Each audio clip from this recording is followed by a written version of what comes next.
कलम कथा में आप सभी का एक बार फिर स्वागत है।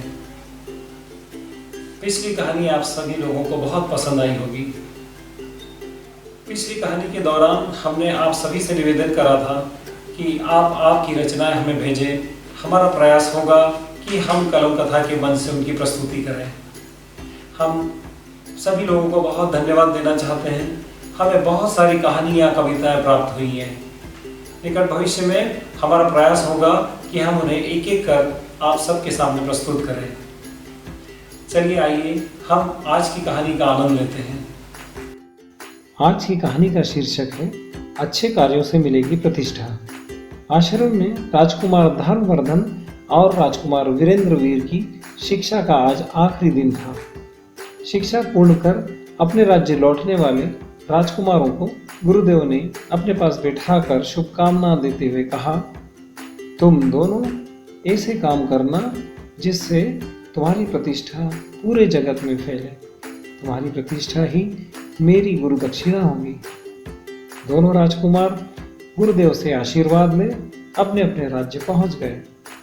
दोनों राज्यों के महाराजाओं और जनता ने अपने राजकुमारों का स्वागत किया। स्वागत समारोह के बाद सम्मान पूर्वक राज्याभिषेक कर राज्य की बागडोर राजकुमारों को सौंप दी। राज्य की गद्दी संभालते ही राजा वीरेंद्रवीर ने तय किया कि वह शीघ्रता से राज्य की सीमाओं का विस्तार करेंगे और विस्तार कर सबसे बड़े राज्य के राजा बनकर प्रतिष्ठित होंगे। सेना ने राजा की इच्छा अनुसार दिन रात काम करना शुरू कर दिया। हिंसात्मक रूप से युद्ध करते हुए राज्य का विस्तार होने लगा, परंतु लगातार युद्ध के कारण राज्य की स्थिति बिगड़ने लगी। वहीं दूसरी ओर राजा धर्मवर्धन राजगद्दी संभालते ही जनता की सेवा में लग गए। उन्होंने राज्य में जनता के लिए पीने के पानी की व्यवस्था की।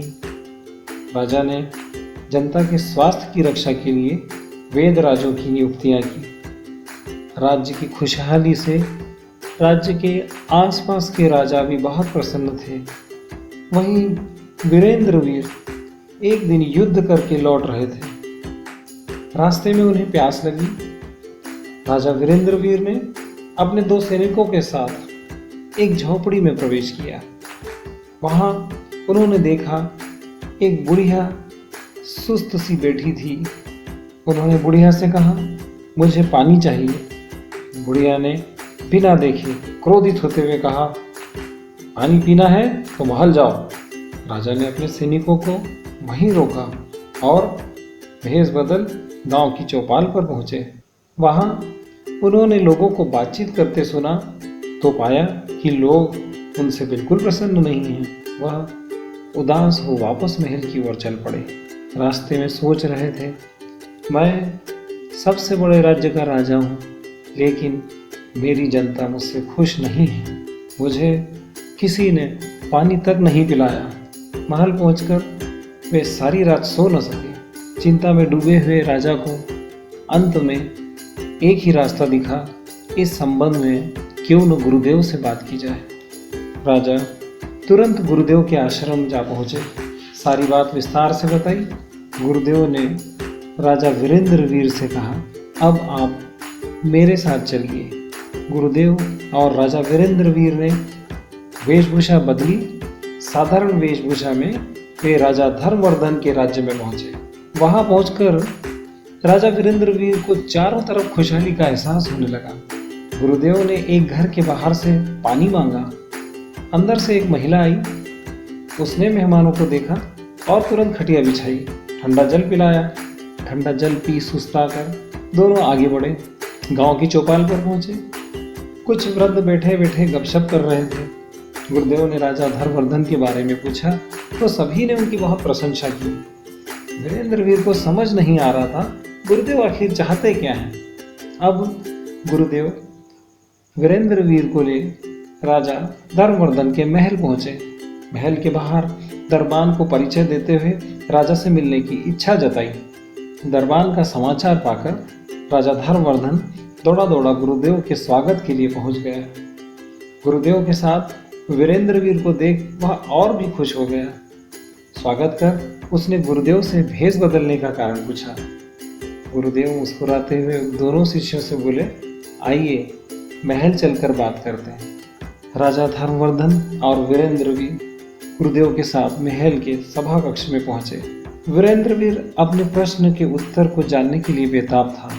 महल के बैठक कक्ष में बैठकर गुरुदेव ने अपने शिष्यों को बताया, राजा धर्मवर्धन ने जो काम किए हैं इससे लोगों का भला हुआ है। जनता अपने राजा के काम के कारण प्रसन्न है। उनकी प्रसन्नता के कारण ही वे राजा धर्मवर्धन की प्रशंसा करते थकते नहीं हैं। लोगों की प्रशंसा ने राजा धर्मवर्धन को प्रतिष्ठित कर दिया है। विपरीत इसके राजा वीरेंद्रवीर, आपने शक्तिशाली होने का अभिमान किया, आपने राजधर्म का पालन नहीं किया, आपने जनता की सेवा की उपेक्षा की। राजा वीरेंद्रवीर, आपने क्रूरता से राज्य का विस्तार किया। इन सभी कारणों से आपकी जनता आपसे प्रसन्न नहीं है और आपकी प्रशंसा नहीं करती। गुरुदेव ने राजा वीरेंद्रवीर को समझाते हुए बोला, राजन, मनुष्य द्वारा किए अच्छे कार्यों से लोगों को जो प्रसन्नता होती है उसका परिणाम ही प्रतिष्ठा होती है। यही कारण है कि आज राजा धर्मवर्धन प्रतिष्ठित राजा हैं और आप सबसे बड़े राज्य के राजा होते हुए भी वो प्रतिष्ठा नहीं प्राप्त कर सके। दोनों राजाओं को गुरुदेव की बात बहुत अच्छे से समझ में आ गई। दोनों राजाओं ने गुरुदेव के चरण स्पर्श कर नमन किया। गुरुदेव ने दोनों राजाओं को आशीर्वाद दिया और आश्रम के लिए चल पड़े।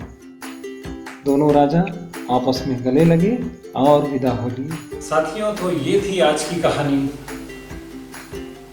कहानी से बहुत स्पष्ट संदेश मिलता है कि अच्छे कामों से प्रतिष्ठा मिलती है। हमें हमेशा जीवन में अच्छे काम करने का प्रयास करना चाहिए ताकि हमारे मन को भी संतोष मिले और साथ ही साथ हमारे एक पहचान भी बने। कैसी लगी आज की कहानी आपको, जरूर बताइएगा। हाँ, एक बात जरूर ध्यान रखिए, हमारा अगला अंक बहुत विशेष होने वाला है। कृपया इंतजार कीजिएगा। नमस्कार।